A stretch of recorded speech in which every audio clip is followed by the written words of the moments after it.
Bethany's mum Marina came into Bethany's room at 8 o'clock to wake her up. She's still sound asleep when she comes in. Marina wakes her gently and Bethany moans, then Marina talks first the same question every morning. "Morning Hoonie, how are you feeling? It's time to get up and ready for school." At this point Marina does not mention Bethany's pull-up. For she knows her youngest daughter is very sensitive about her condition and she knows Bethany can sort herself out anyway. Bethany got up finding herself dry for the time being. First puts on her soft pink panties over the dry pull-up, then her school uniform. She packed her bag with her book, pencil case, reading record, and 2 pull-ups from her dresser. Then she goes into the bathroom, which is empty since Lexis, Bethany's 11-year-old sister, had already caught the bus to her high school.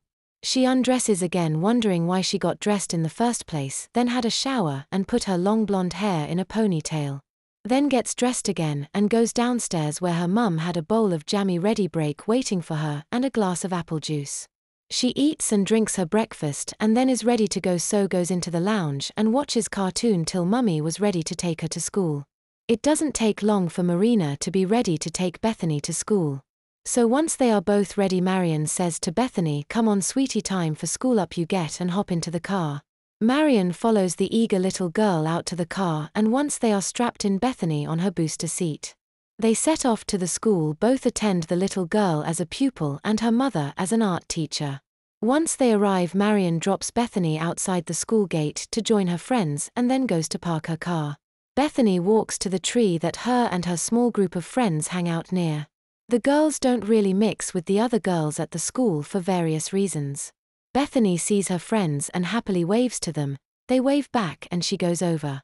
Bethany has 3 close friends. Firstly, there is Miriam Khalid, who was an Indian girl with short brown eyes and frizzy black hair. She always covered her legs because she was Muslim.